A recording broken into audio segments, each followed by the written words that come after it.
Hi, very good afternoon. I don't usually do a video on a follow-up of a comment, but I thought it was well articulated, this comment, that it was worth, at least a reply for it, even if I don't do it normally. So, Turbo Tom 72 says, with all due respect, the USA has carried the majority of the financial burden and peacekeeping aspect of NATO for decades.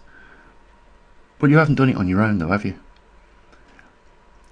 I just want to make a point here that when George W. Bush was standing on the rubble of the Twin Towers that collapsed in New York after those two aircraft had flew into them, and said that he was going to take this war to Iraq because Iraq in somehow or form were not only developing weapons of mass destruction, but they was also supporting Osama bin Laden, who was responsible for bringing down the towers. But the point is that the British, the American allies, supported them. I'm pretty sure the Canadians did as well in the Iraq war.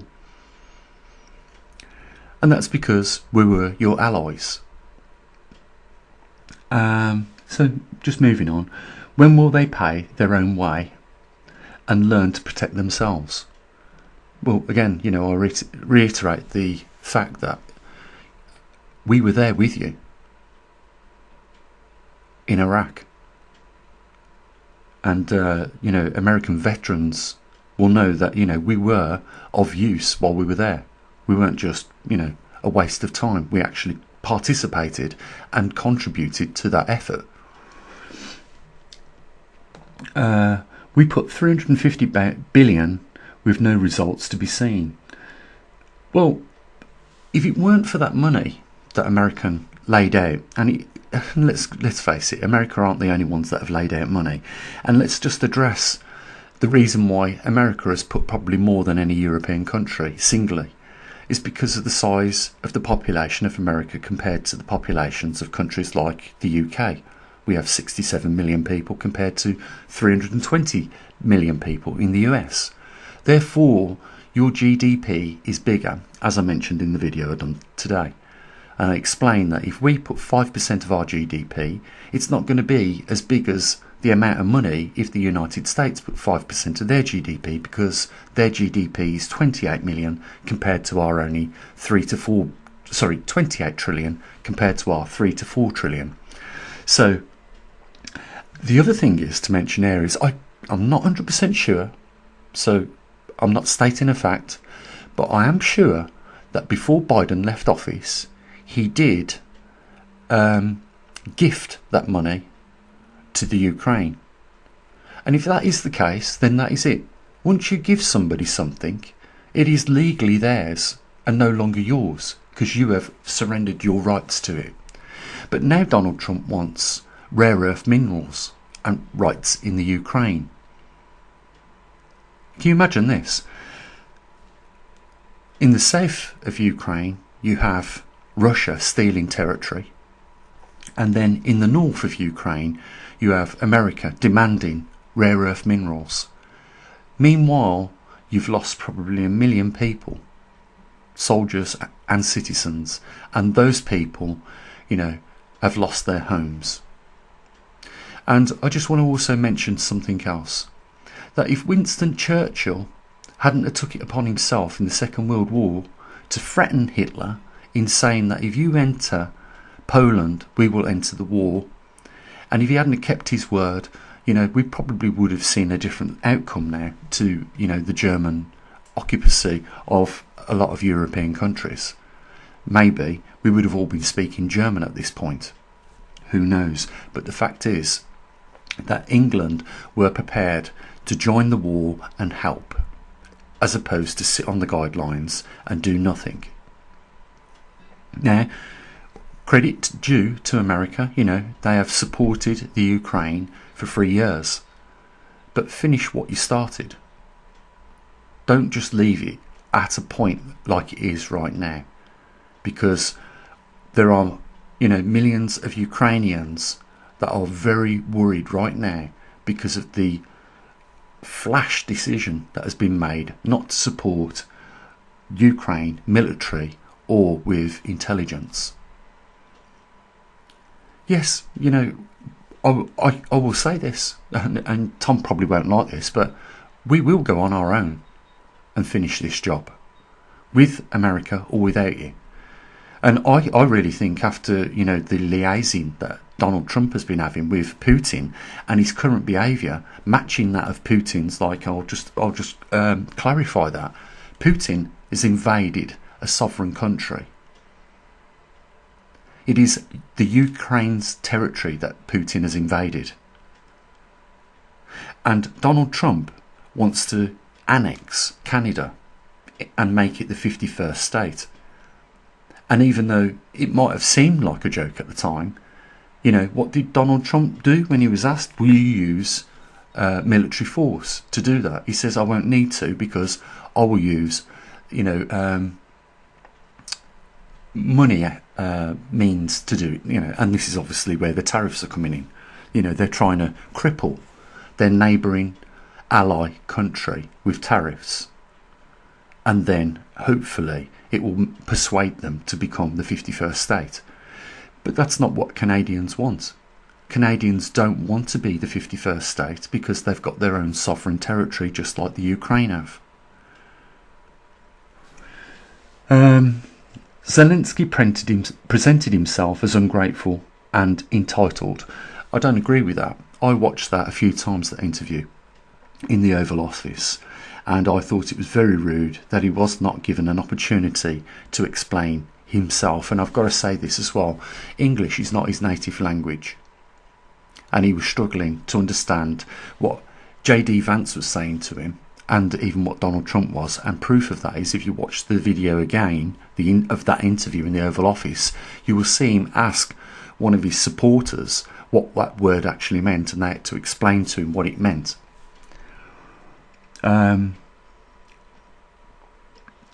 He's one that showed his ass on television. He got what he deserved. FAFO.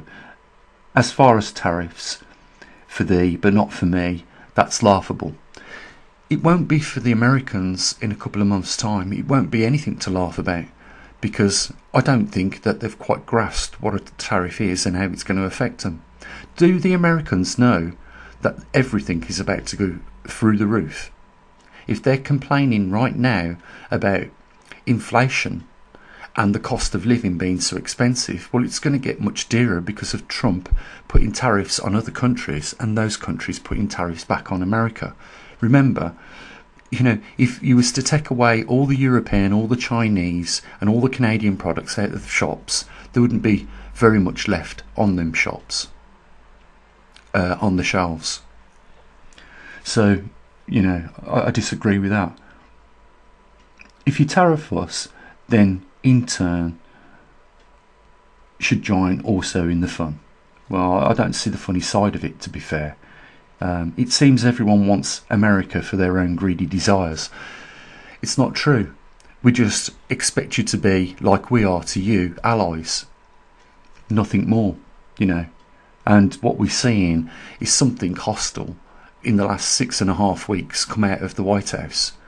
And we never saw this the first time with Donald Trump being in power, but this time it seems like he's a different guy. And yeah, I can understand him wanting to improve his country for his countrymen and women. I can understand that, but I don't like the way he's going about it, and he's obviously entitled to do and go about it in any way he wishes or chooses. But when you threaten your neighbouring country, who's also an ally, I'm talking about Canada here, that don't go down too well, and it hasn't. And you know, if Canada starts putting these tariffs back on the United States, not only are things going to get very expensive for the United States, but businesses are going to go bankrupt in the United States, because they will lose, you know, that aspect of revenue from Canada. And you know, if Trump does put tariffs on Europe, it will be the same. You know, if you want a nice bottle of French wine, it's coming back to you at a premium of 25% extra. And you might say, oh, well, we make our own wine. Fine, make your own wine. It's perfectly fine. But no one's going to buy you bourbon. No one's going to buy you Jack Daniels. Furthermore, the globalists tried to accuse Trump and Putin of collusion. Well, I can see why. Because if you want to annex a sovereign nation like Canada and make it your own, well, that's the same as what Putin is doing to Ukraine. And if you want to go and steal Greenland off the Danes, then that is the same as what Putin's doing. You know, if you want to change history by renaming the Gulf of Mexico, which is on all the maps, to the Gulf of America, well, that just shows, you know, your character. You know, if you want to steal the canal back off them after you sold it for £1, which means it's rightfully theirs and no longer yours because they handed over $1 and you took it as payment for the canal, regardless of people losing 30,000 lives, that's what you sold their lives for. Their lives was worth $1 and it was America that sold it to the Panamanians. So nothing to do with Panama. I mean, nothing to do with America anymore. You sold it and that's it. Both him and Putin falsely accused of wrongdoing. Seems like a pattern here. Should he then fall in line with Zelensky, who's been gladly taking globalist donations as his people die? Why did he stop the election? Why did he stop the elections in his country? Well, he stopped the elections in his country because it's under martial law and you can't hold elections during a martial law. That's simply as that put. Why is his people refusing to enlist? Well, because, you know, that there's a good chance that you might die, and that's not going to encourage many people, is it, to come forth? But what do you do in that situation? America would do the exact same thing. Why hasn't there been any more European involvement since it's their continent? What, you think you're the only ones that have been dealing with this situation? You don't think that the British have been funding this as well? And half of Europe? Or most of Europe? You don't think that NATO have been rehearsing what should happen if this happens and what should happen if next thing happens? What does America really think? Are they that gullible to think that they're the only power in this world? Sorry, it doesn't add up, and the US taxpayer is tired of fitting the global bill while the country falls to pieces. We generally make sure our own home are in order before we help on our neighbours' homes, correct? Well, you know, what do you think's going on in the UK right now with regards to the economic climate and the cost of living crisis? And what do you think's happening in the European countries? Much worse than what's happening in the UK and in America. My only point is this, is that you don't treat your neighbours with such disrespect, do you? As to say that you might annex their continent, their country, their sovereign nation into the 51st state, and you don't turn around to Greenlanders and say that we'll have that as well. Because it's a strategic military, you know, position in the world, and we need it for what Trump calls international security. But it looks like it's just security for the Americans, no one else. Because if anything's to go on with what we're looking at right now, Trump isn't an internationalist at all. He's a greedy man. And America aren't the only ones that have laid out money, like I said, and Americans aren't the only one that supported Ukraine with anti-tank weapons, because we did as well. What you have to realise, and what Donald Trump has to realise, is that there is a difference in GDPs. Now, if let's just think about this before we end. If you've got a GDP of any amount, and you say, I'm going to give 5% to the military, or 5%, 2.5% towards national military and 2.5% towards NATO, that's probably the only amount of money you can budget, because of all the other things that you've got going on in your country, like welfare, services, you know, etc., etc. But if your GDP is 28 trillion, then you can obviously, you know, afford to do the same, 5%. No, and in any case, there's another point here. England don't rely on America to look after ourselves. We're a nuclear race. We have nuclear arms. Any country that decides to go up against anyone else with nuclear arms are crazy, because you know what the outcome will be. They might fire on us and we might fire on them. But, they might hit our continent, but they're not going to hit the nuclear submarines that are hiding in the oceans. And they might pop up off the coastline of that country and decide to fire. And it'll be too late for their interceptor missiles. Because by that time's happened, that city is turned to glass. So it doesn't make any difference, right? You can't say that America is more powerful than any other country that has nuclear weapons, because nuclear weapons are nuclear weapons. There isn't a bigger weapon to be used than a nuclear weapon. And if you've got a delivery system like a nuclear-powered submarine to deliver that nuclear weapon, then, there's no more weapon that you can have bigger than that. So, I think you're wrong, Turbo Tom, in most of what you've said. And, if that is the attitude of the United States, and if Donald Trump is liaising and, following suit with what Putin's doing, then we need to kick him straight out of NATO right now, because, he will make NATO vulnerable with the information he knows about it. We need to kick the United States out. If they are refusing to support, the cause, then they should be thrown out of NATO. And especially if he is liaising with Donald Trump like he is, and behaving in the exact same manner. And just before I leave it here, right, what is the difference, right? You're moaning about, Tom, America funding Ukraine. Why haven't you mentioned Israel? Because just this week, Israel received off America, I think, £4 billion worth of bombs. Why didn't you mention that? Why is it all right for you to fund Israel in, by the way, the war crime of genocide?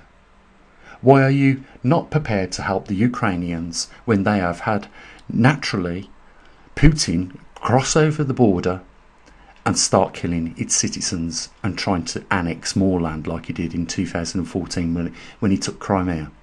Why aren't you arguing about the fact that Donald Trump refused to have Netanyahu a few weeks ago arrested because there's a warrant out for his arrest by the International Court? Why did Donald Trump refuse to have him arrested? Why is Donald Trump funding Israel? Is Israel got to pay him back for all the missiles that they're having off the United States?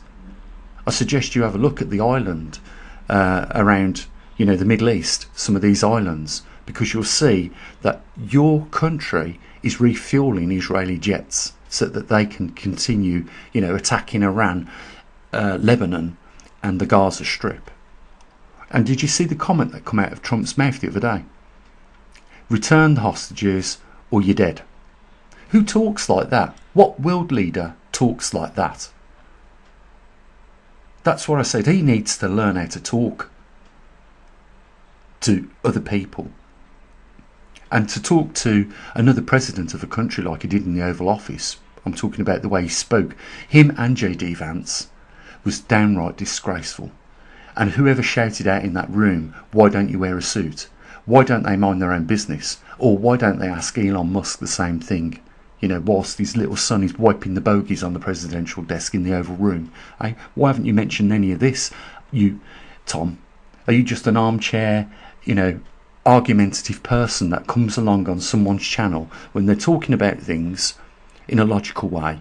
Are you that sort of person that wants to just throw your rackle out the pram and have a go at someone when you've got your facts all completely wrong? What you're doing is you're penalising your own neighbour, or what should I say, is what Donald Trump is doing, is penalising his own neighbour who is his ally. And like Trudeau said, you appear to come over as a very intelligent man, but what you're doing right now is very dumb. I'll leave it at that.